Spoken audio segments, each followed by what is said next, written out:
Hey everybody, welcome to Bestie Book Reviews. I'm here with my bestie Mandy. And I'm here with my bestie Jessica.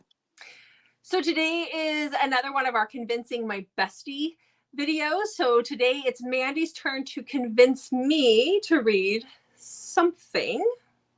And those viewing. I'm convincing everyone. I'm gonna let Mandy take over from here. Okay, so I want to convince everyone to read Marriage of Convenience. Okay.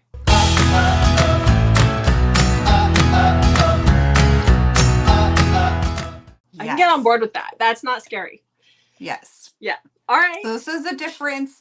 This is not like arranged marriage, though. This is where both parties, whether reluctantly or not, they do agree for this marriage of convenience. And there's a lot out there, so I actually could do this a couple of times. I know. But so I just randomly kind of picked 6.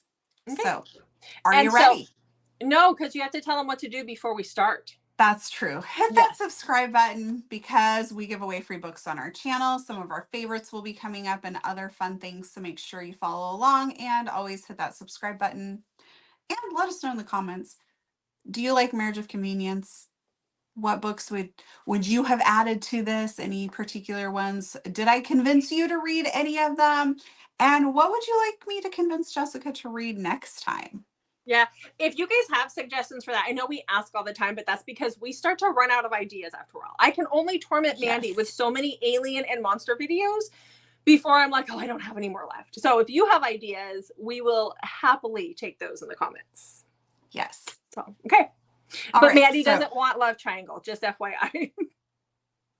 You already did that to me once. I did. And she still hasn't forgiven me. Hate love triangle. It's been almost a year and she still hasn't forgiven me. Okay, I am ready now. I just hate it. I know you do. I know. Okay. Okay. Are you ready? I am. Okay. The first book I have for you is The Devil Gets His Due by Elizabeth O'Rourke. And this is part of a series, The Devils, but they can be read as standalones.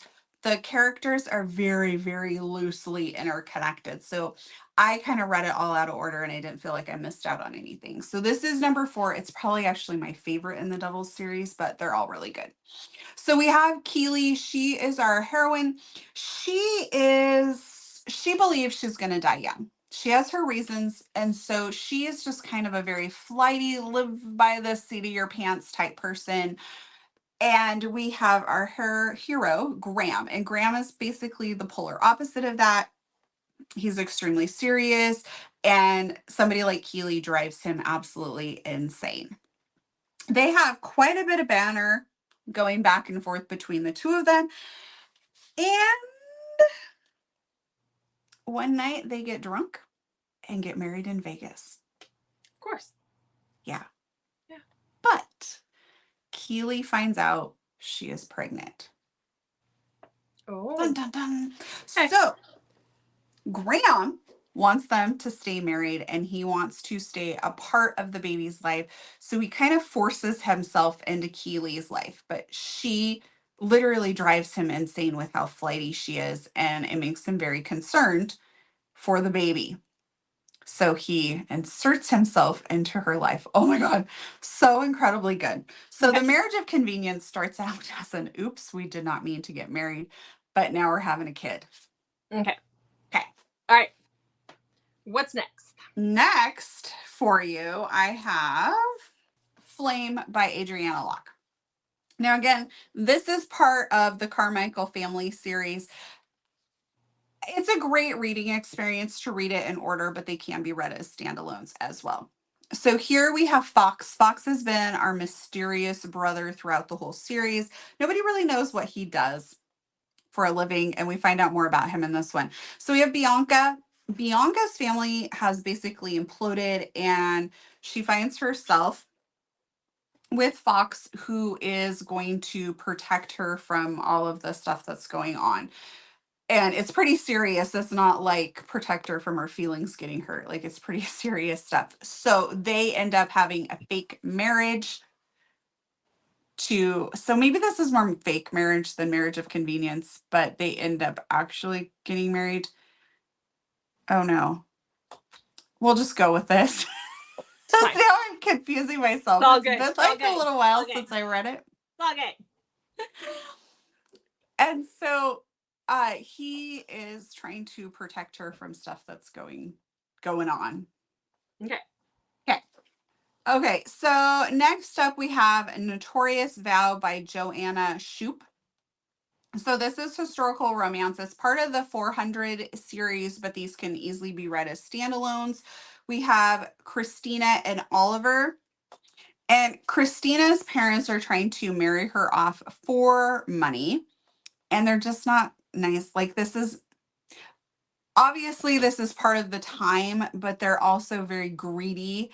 And so they're trying to marry her off to this really like this older guy who's just extremely cruel and mean. And she is panicking. And they're doing it just because they're broke and they need the money. And she meets Oliver, who is her neighbor. He is deaf, and she basically forces a friendship on him. Like, she keeps showing up at his house, and despite the fact that he keeps trying to get her to leave, she won't. She just forces herself, not in a bad way, but like is forcing him to communicate, even though he feels like he can't. He knows sign, but he's just very closed off. So she's forcing him to communicate with her. So I know you'll like that one. Mm-hmm. Yep. And he decides, when he finds out what's happening to her, he decides to marry her to protect her from having to get married to this other guy. But it's strictly a marriage of convenience. It is 1 year only. And that is that. Okay. Okay. All right.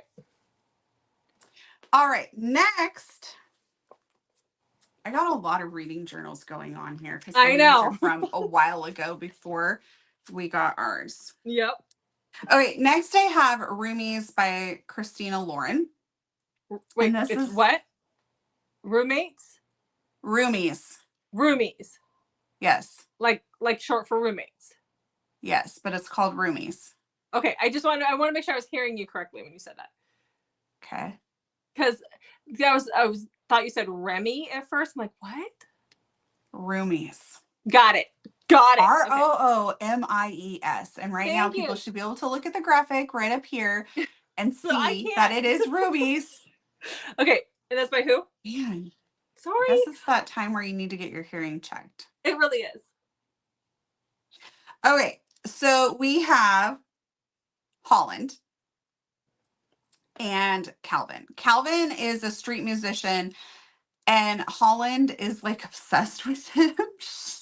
She like um goes out of her way to get to listen to him play. And they end up hooking up. And her uncle is a Broadway director, and she gets him a role. Okay. But to be able to take it, he has to have a green card. And he has been in the States illegally. He's Irish. Point for that for you. Yeah. And so again, she's been obsessed with him. So she agrees to marry him to get him the green card. And he's very reluctant at this at first, but he eventually caves in. And that's how they become roomies.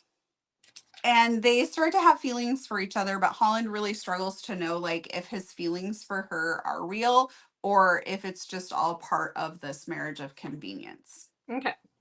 Okay. What number am I on? 5. Huh. That was 5? No, that was 4. Next is 5. Okay. I was like, wait, you. it looks like I have 2 books left. Which one? How did I mess this up? Okay. Yeah. Okay. My next book is Forgotten Desires by Corinne Michaels. And this is part of the Whitlock family. Again, I don't know why the marriage of conveniences are always the last book in the series, but that seems to be a theme. So this is the last book in the series of the Whitlock family. Again, it can be read as a standalone, but if you want to, you could read all of them for what is it? The authors always say, a more pleasurable reading experience.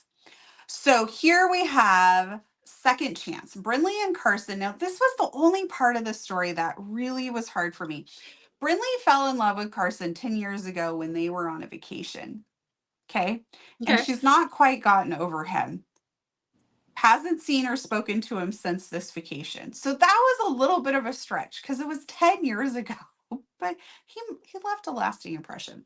Carson, in the meantime, has gotten married, has a kid, and is now getting divorced. And he is very concerned about the way his soon to be ex-wife takes care of their daughter. Like she doesn't, and it's very concerning to him, and he is desperate to get his daughter out of the situation and get custody. He ends up running into Brinley, and he had used a different name with her, like a nickname type situation. So she doesn't, there's like some connections that have to take place, for them to figure out, oh, okay, like he knows who she is, but she didn't realize that this guy that was going to be at this thing was who he was. Anyway, sorry. That's a side note that really doesn't need to be in this. Sorry. So he asks Brinley to marry him so he can try and win custody of his daughter, based on the fact that he's been a little bit of a playboy and maybe hasn't been, he's famous, hasn't been photographed well in public recently. And Okay. so a bunch of stuff happens that leads them to needing to get married. So it's definitely a marriage of convenience for him, but she still has been hung up on with him. Okay. Okay. All right. I butchered that. I'm so sorry, Corinne Michaels. I'm sure it's fine. Okay. Play Along by Liz Tomford is my last one. So we have Kennedy and Isaiah. And again, this is not the last book in the series, but is number 4 in the series, but it is totally okay to read this as a standalone.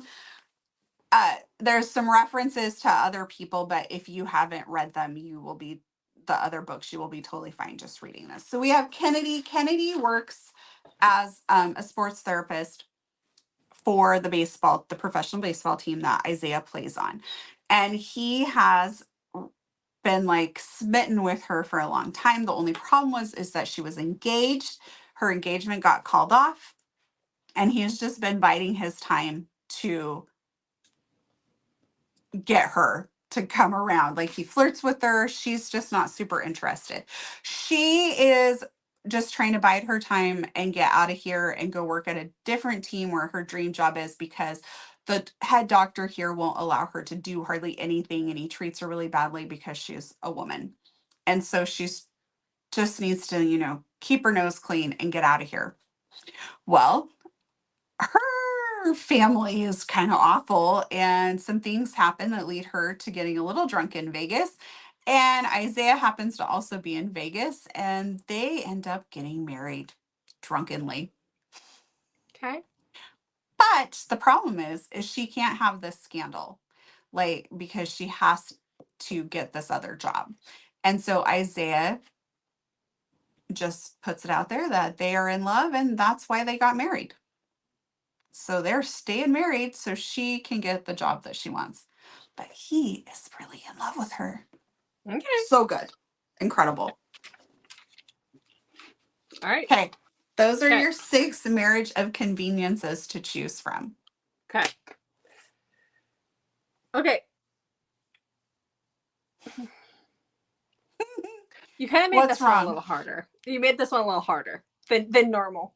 Normally, I'm like, which one has audio? But they all have audio. First of all, Teddy does several of them. Okay. Which does not make this decision easy.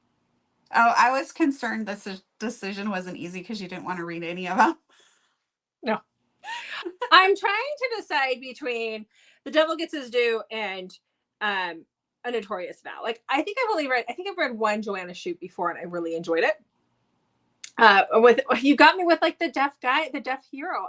That works for me. Also the surprise pregnancy works for me too. So that's where my decisions. I think I'm gonna go with A Notorious Vow this time, because I've read several Elizabeth O'Rourke. I think I've only read one Joanna Shoot, so I'm gonna try that out. Okay. I haven't read a historical in a while, so let's do it. Okay. All right. So we'll be back shortly once I finish. All right. So how did you enjoy A Notorious Vow? I really liked it. I gave it a solid 4 stars. I loved the premise behind the book. I do when in the beginning when she is her parents come in and they're like, "Hey, you're hanging out with somebody who, you know, you're not chaperone, right? So get married." I was like, "Oh, thank God my parents didn't do this." My dad would have had me married off to like the dorkiest person ever because that was one of his favorite people and he wanted me to date this guy all the time. Oh, thank God that's not a thing anymore. I'd be screwed. Anyway, So back to the book. that was my thought there, but I really enjoyed the book. Okay. Definitely worth a read. Mm-hmm. So you were okay with the marriage of convenience trope? I like marriage of convenience trope if it's done right, and I felt like in this book it was. Some of them, I remember that there's one out there that's very popular, and I was really bored with the book, and I'm not going to say what book it was, but I was very bored with it because the marriage of convenience trope just didn't get going. Like, get it going. Let's make this happen. So, but I enjoyed this one, and I don't always pick up historical, but for me it worked. So I think that's like the second Joanna Shupe I've read, which just makes me want to read more of her books. Yeah, she's definitely on my list. Yeah. All right. So, all right, there you go. All right, guys. So that is it for Marriage of Convenience. Make sure you check back on Mondays, Thursdays, and Saturdays for new videos from us. And also hit that notification button so you know all about our new videos when they drop, as well as extras. Yep. Thanks for watching, guys. We'll see you in the next video.